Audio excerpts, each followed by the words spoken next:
distinguished viewers, we are still here for Ojota Street constituency. As you know, Citizens Information Network, as on talk, now so we give una, we know the edit time, we know the ask the people they give us their reaction. Now so we talk. I have here with me another set of two fine gentlemen that wants to, react and of course give us their views with respect to the news that made headlines into today's newspaper. Good morning, sir. Can we meet you, sir? Good morning. My name is Amos. Mr. Amos. And you, sir? I'm Mr. Jesse. Mr. Jason. All right, quickly, let's go to the news that made headlines. One of the news in the nations, it says, Buhari to security chief, be ruthless with bandits.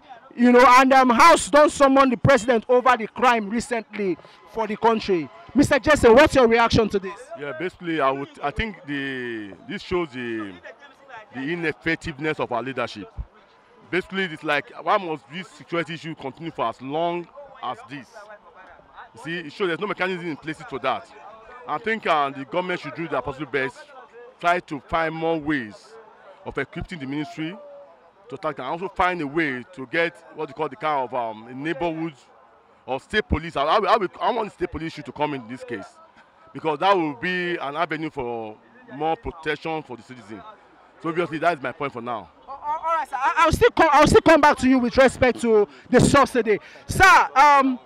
To you, let's talk about the subsidy removal. IMF have advised that we take out subsidy totally from what's it called, Rapheal, and of course that we've spent so far $5.2 trillion in 4 years on this subsidy. What's your reaction to this? Yes, thank you. My reaction is that IMF, compared to Nigerians or Nigerian situation, they are not a small organization. I don't think there's any organization that is as effective as IMF as far as Nigeria is concerned. So when they give you the advice, when they give you an advice, I think you follow up. To me, past years, we see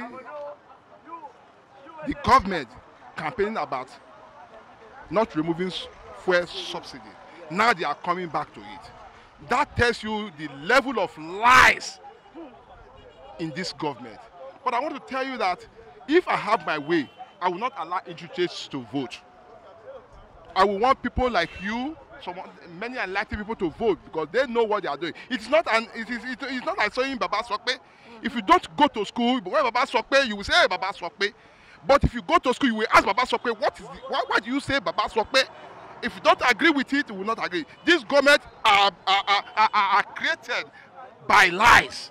So they cannot stop telling us lies. So we should be very careful in this country about that. All right, sir. Please hold your thoughts. Sir, you've heard what he said. What's your reaction to his own point with respect to the subsidy removal has been advised by IMF? Obviously, it shows that these governments have no integrity. I said the whole scenario is just about ineffectiveness of the government. The subsidy issue was meant for a temporary purpose. It's meant to be for a temporary purpose before it finally is fixed or a measure is taken to address the problem. But very unfortunate that this country and this leadership has no IQ, no ability, no understanding about the governance. So that's why they cannot fix this issue immediately. Why must you told us that last year that the subsidy had been removed and come to know that we are owing debt over 800 billion to the marketer?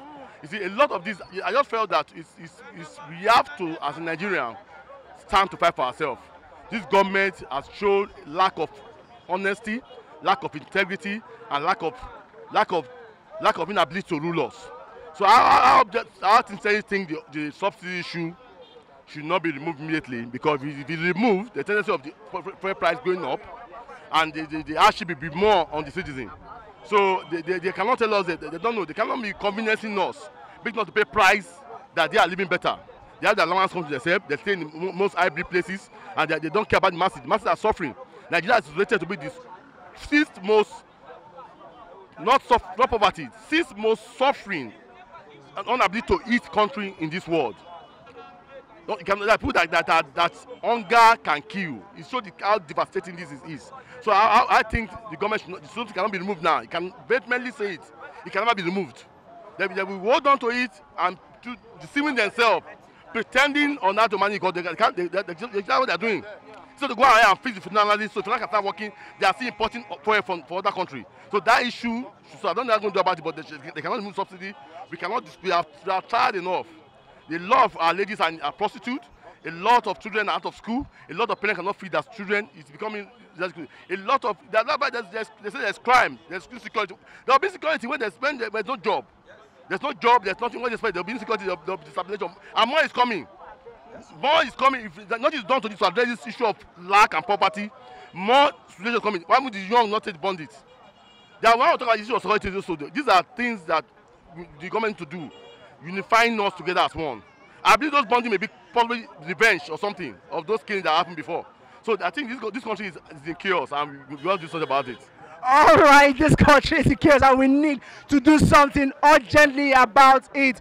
Too many wonderful reactions here in Ojota Street constituency. Thank you very much, sir. Say you give me your opinion, your reaction, and of course your view with respect to the subsidy removal, and also you, sir. All right, distinguished viewers, when we come back, we're going to take more views, more opinions, and more reactions as it concerns the news we make headlines into our newspaper this morning. When they come back.